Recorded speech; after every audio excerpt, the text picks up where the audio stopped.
Sebelum saya ke sini kan memang saya sudah survei dulu ke beberapa warga lokal ya. Nah itu masjid itu Mas, itu dibangun oleh jin dalam satu malam. Ternyata informasi di luar, katanya bangunannya tiba-tiba ada dan sebagainya. Nah, berarti untuk informasi mengenai pondok pesantren ini dibangun oleh jin itu.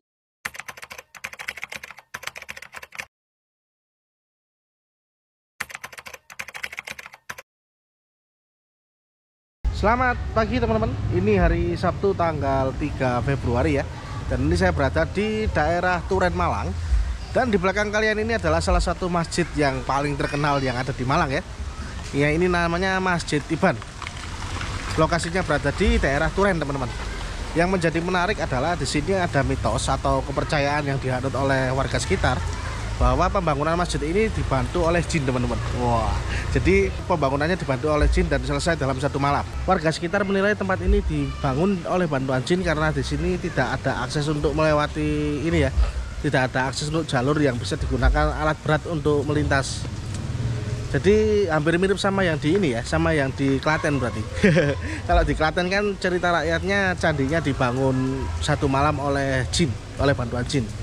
Candi Prambanan namanya. Jadi kalau di Klaten ada Candi Prambanan, kalau di Malang ada Masjid Iban. Wah keren ya.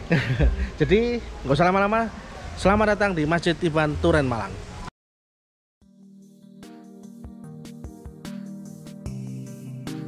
Masjid Iban terletak di Jalan Kyai Haji Wahid Hasim, Jalan Anggur nomor 17, Sananrejo, Kecamatan Turen, Kabupaten Malang, Jawa Timur.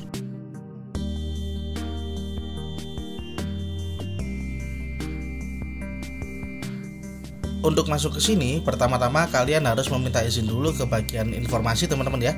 Jadi kalian akan dapat surat untuk berkunjung, dan ketika kalian nanti pulang, kalian juga harus kembali lagi untuk mendapatkan surat keluar.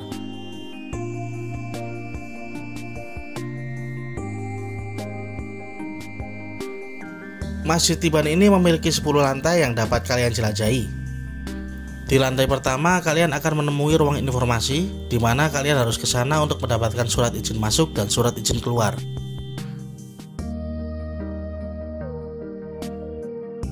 Di lantai kedua, ada taman dan juga kolam ikan yang memiliki spot foto yang cukup instagramable. Sedikit tips dan informasi untuk kalian, jika kalian ingin datang ke sini, jangan lupa untuk membawa kantong kresek ya. Jadi untuk alas kakinya bisa kalian taruh di kantong kresek dan kalian bawa kemana-mana. Karena ada beberapa spot yang masih dalam tahap renovasi dan juga banyak debu serta air yang menggenang.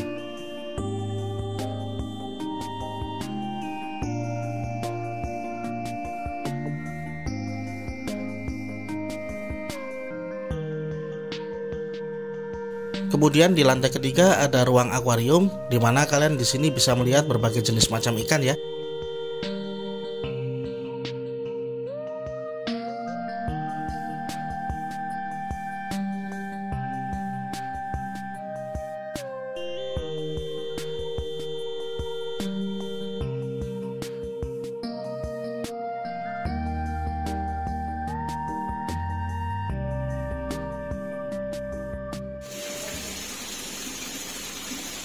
Ini di ruang akuarium teman-teman. Nah ini ikannya gede banget ya. Gak tahu ini ikan apa nih. Terus untuk rute berikutnya kita langsung menuju ke lantai 3 ruang akuarium.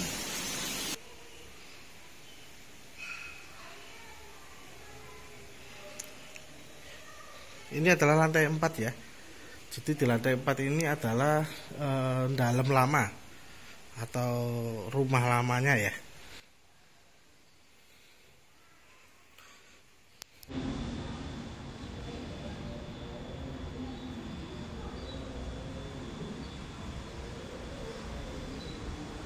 Nah teman-teman, jadi ternyata setelah saya perhatikan ya, di sini itu untuk masjidnya ada 10 lantai teman-teman. Wah gila, ternyata gede banget ya, gede banget, luar biasa. Jadi di setiap spot atau di setiap sudut-sudut pintu itu ada apa ya, ada rutenya lah. Jadi pengunjung tidak akan sampai tersesat istilahnya, nggak sampai kebingungan untuk menuju ke rute selanjutnya. Ini di spot lantai 4. Sebentar lagi kita akan masuk ke lantai 5-nya ya. Oke, langsung aja kita ke sana.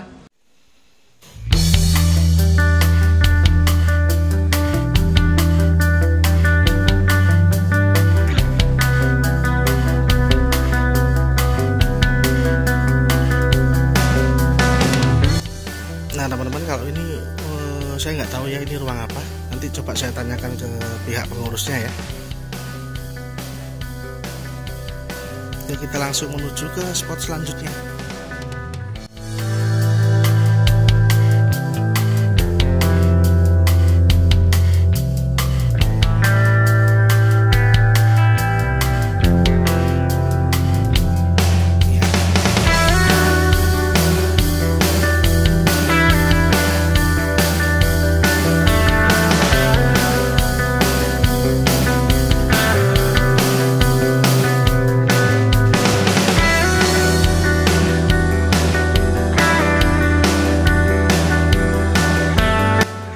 Menurut masyarakat sekitar, masjid ini diberi nama Masjid Tiban karena keberadaannya yang sangat tiba-tiba dan proses pembuatannya yang sangat cepat. Karena itulah banyak orang beranggapan masjid ini dibangun oleh bantuan jin. Ya, meskipun saya sedikit skeptis ya. Nah, di tengah video nanti aku akan mencoba untuk berkomunikasi langsung dengan pengurus pondok pesantren. Jadi kita bisa tahu cerita sebenarnya seperti apa ya teman-teman. Ya teman-teman, jadi ini adalah salah satu pesan-pesan yang dapat kalian baca ya ketika kalian mengunjungi Masjid Tiban Malang. Nah ini kalau misalkan kalian yang nggak tahu artinya dalam bahasa Jawa, saya artikan ya. Sak suwi-suwine di alam kandungan, ijik suwi di alam dunyo. Sak suwi-suwine di alam dunyo, ijik suwi di alam kubur atau barzah. Sak suwi-suwine di alam kubur, ijik suwi di alam akhirat. Jadi artinya begini teman-teman. Selama-lamanya kalian di dalam kandungan, masih lebih lama kalian di dunia teman-teman. Terus lanjutannya, selama-lamanya kalian ada di alam dunia, masih lebih lama kalian di alam kubur atau di alam barzah. Kemudian diteruskan lagi, selama-lamanya kalian di alam kubur, masih lebih lama kalian di alam akhirat teman-teman.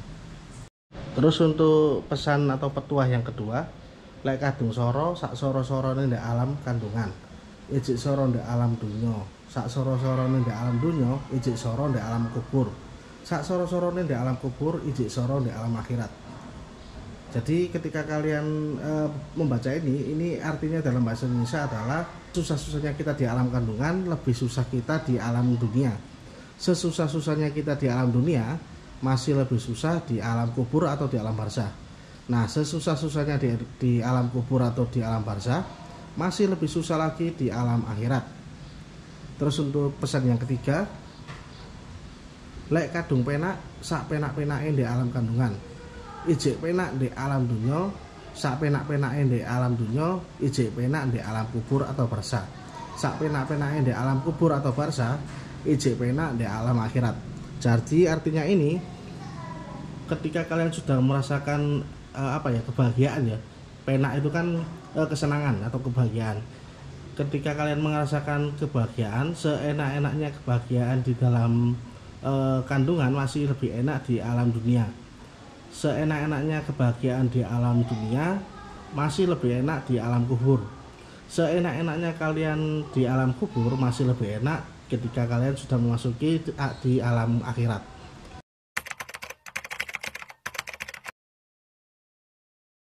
Pak siapa namanya? Solihin. Pak Solihin. Pak Solihin, kalau boleh tahu ini itu dibangun sejak tahun berapa Pak? Kalau bangunan awal itu tahun 1987. 1987 pertama kali dibangun ya? Ya, tapi kalau dirintis tahun 1963. Pertama kali dirintis itu berarti rumah dulu berarti ya? Rumah, depan rumah ada musola kan. Kemudian karena ada yang belajar di sini, tahun 1978 itu daftar jadi pondok pesantren. Nah, pondok pesantrennya apa namanya Pak? Biharu Bahri Asali Fadhoilir Rohmah. Santrinya itu ada dua macam, ada yang bujang, ada yang sudah menikah keluarga.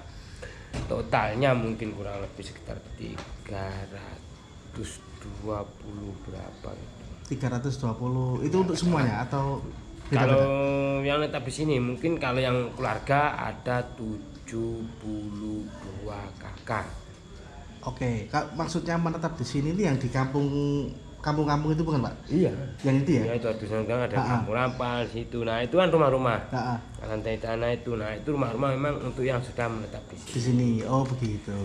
Ya yang masih bujang itu di belakang sini kamarnya putra. Kalau putri di lantai 4. Oh gitu. Berarti ini putra putri ada semua ya? Ada. Untuk santrinya ya? Usia di atas 18 tahun yang diterima.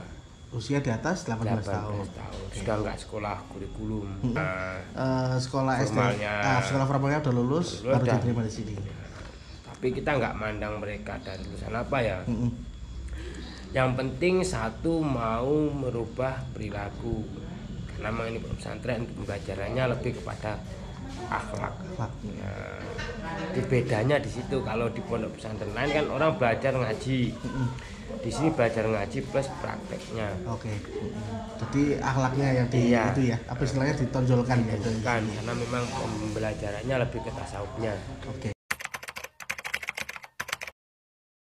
78 itu menjadi pondok pesantren, pendirinya almarhum Romo Kiai Haji Ahmad Bakru Maftuh Soleh. Oke, ya. Itu pendirinya sekaligus pemiliknya. Kemudian 87 mulai bangun, depan kecil itu ada tanah liat diganti dengan semen, sedikit-sedikit sampai tahun 90 itu berhenti. Ya. Karena ketika orang bangun kan harus ada izin IMB. Kalau dari sejarahnya berarti dari mulai 1963 sudah ada ya? Iya, rumah musola itu sudah ada. Baru dibangun kemudian di tahun 1987 tadi. Iya. Tapi bangunannya bata merah tanah liat tuh Mas. Awal-awal tahun 78 itu. Iya. Nah, 80 baru diganti dengan pasir. Artinya nggak ada pondasinya harus belum nggak ada gambaran loh ya. Nggak ada gambaran. Jadi cuma bata merah tuh gitu Pak. Iya. Jadi awalnya bata merah dengan tanah liat. Akhirnya diganti dengan pasir semen dikit. Jadi diganti sedikit-sedikit, kemudian untuk pondasinya ditambah setelah bangunannya bertambah. Prosesnya panjang. Panjang ya. Jadi informasi di luar kata ini masjid Tiban itu kita juga nggak tahu dari mana arah mereka informasinya ya. Tahu-tahu ruam tamu. Bapak kau bisa baca pikiran saya mau nanya itu loh tadi. Ya karena memang rata-rata itu dulu ya. Jadi satu hari sekitar tahun 2004 akhir 2005 rame itu kita juga nggak tahu gimana ceritanya mereka itu datang tiba-tiba setiap hari itu hampir 20.000 orang. 20.000 setiap harinya? Setiap hari. Wah gila. Ternyata informasi di luar, katanya bangunannya tiba-tiba ada dan sebagainya. Padahal kita nggak pernah nutup ini bangunan dari dulu ya, kita terbuka ya. Artinya nggak pernah kita melarang, ini di sini ada kegiatan, ada tamu, nggak boleh enggak. Ya. Ternyata memang informasi itu disebarkan oleh orang-orang yang di depan itu. Oh gitu. Artinya nggak ada kita, ini kita ngasih tahu ini namanya enggak. Ya. Jadi memang mereka ngalir sampai 20.000 orang setiap hari. Wah. Makasih ya Pak. Monggo. Jadi itu informasinya. Kalau Mas tanya di luar gerbang, berarti jawabannya nggak tahu dan sebagainya. Logikanya orang bangun kita lewatnya satu jalur ya, nggak pernah lewat belakang material. Masa nggak lihat? Besi masa bisa disempitkan jadi kecil? Iya. Nah, kan nggak bisa toh. Nah, pasir juga gitu. Tapi kalau ada tamu tanya sama orang warga sekitar, pasti jawabannya seperti itu ya? Iya, nggak tahu loh. Kan aneh toh. Nah, saya nggak tahu ada mobil lewat, truk lewat, nggak tahu toh. Nah, memang itu informasinya mereka selahirkan di situ. Jadi simpang siur gitu Pak? Iya. Jadi sebelum saya kesini kan memang saya sudah survei dulu ke beberapa warga lokal ya. Nah itu masjid itu Mas, itu dibangun oleh jin dalam satu malam. Saya sebenarnya juga skeptis, cuman karena saya menghargai beliau ya. Oh gitu ya Bu. Nah kenapa saya kesini, saya minta informasi lebih detailnya gitu loh Pak. Kalau dipikir dibangun dalam satu malam, kalau dengar ceritanya Bapak tadi itu sudah terbantahkan kan gitu. Soalnya dari 1963 sampai sekarang masih ada pembangunan kan seperti itu. Jadi bisa dibilang itu udah 100% salah lah Pak seperti itu kan ya. Nah, itu kan anehnya di situ ya. Yang kedua itu mereka yang jawab, nggak tahu, tiba sudah jadi. Ya wong kita ngecor molennya juga ada. Dengar juga ketika kita ngecor gerbang, masa mereka nggak tahu kita ngecor juga mulai pagi sampai malam. Pas gerbang itu jalan juga kita alihkan, masa mereka nggak tahu? Kan aneh. Yang kedua, kita ngecor di atas juga melihat dari luar kelihatan. Bahkan sering dulu kita itu dilaporkan ke polisi katanya mengganggu ketentraman masyarakat. Karena pengecoran tersebut. Ya, karena ada ruang pembangunan tadi ya. Berarti untuk informasi mengenai pondok pesantren ini dibangun oleh jin itu 100% hoax ya? Kita ngecor 1 minggu. Ngecor 1 minggu. Jalan itu kita ngecor 1 minggu. Ya. Kita ngecor 3 hari 3 malam pernah, sehari semalam pernah.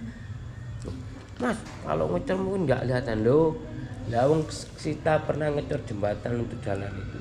Di syuting kok dari TV Malaysia juga pernah. Juga ada. Ada buktinya berarti kan? Ada. Dan pernah dikocek alam gaib kita datanya apa namanya? Paranormal. Saya tanya, Bu, kalau memang Anda bisa melihat jalan kita sampai lantai 1 sampai lantai 10. Dan ternyata nggak terbukti. Nggak pernah lihat, Mas.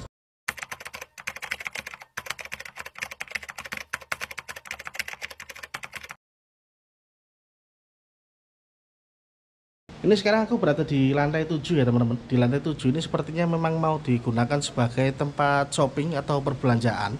Tapi sepertinya belum jadi nih teman-teman. Iya, belum jadi, masih banyak bangunan yang berbentuk bata dan cor ya. Jadi belum 100% jadi. Jadi mungkin kita akan lanjutkan ke lantai 8 teman-teman.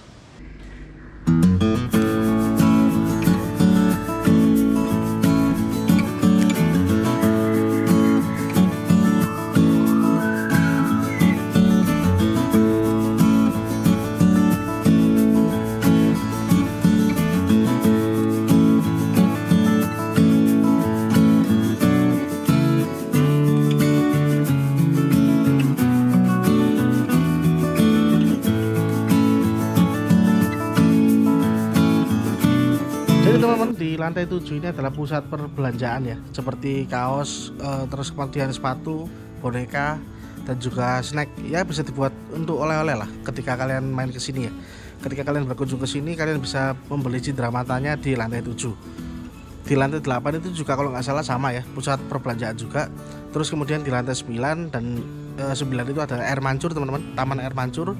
Dan di lantai 10-nya itu ada pegunungan. Kalau aku lihat di ini ya, lihat di petanya tadi. Ya udah, kita langsung menuju ke lantai 8 teman-teman.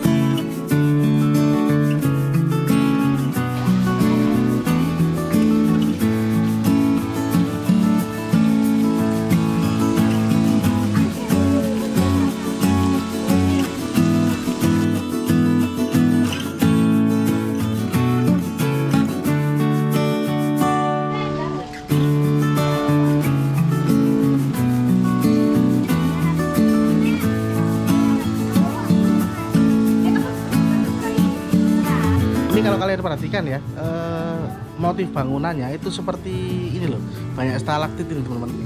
Nah, jadi banyak stalaktit ini, jadi seperti di goa ya. Keren banget sih sebenarnya ini. Dan ini sih lumayan estetik lah teman-teman. Kalau kalian yang suka foto-foto terus kemudian di-share di media sosial, sebenarnya ini tempat yang cocok sih. Cuman ya tetap ya harus jaga adab, harus jaga perkataan. Karena ini sebenarnya bukan tempat wisata teman-teman. Ini adalah apa ya, pondok pesantren. Ya teman-teman, ini ada peringatan ya.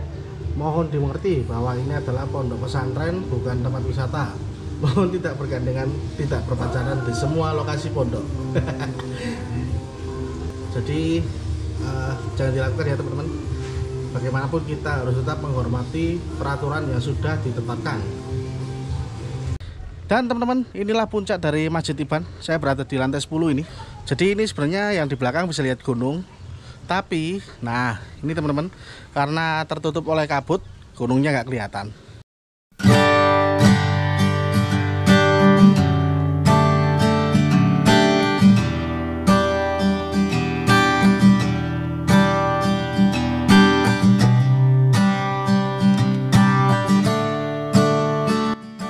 Oke teman-teman, jadi itu tadi petualangan kita di Masjid Tiban Turen Malang. Semoga kalian semua terhibur dan mendapatkan informasi yang bermanfaat ya. Terima kasih sudah menonton video ini. Sampai jumpa di video selanjutnya. Dadah.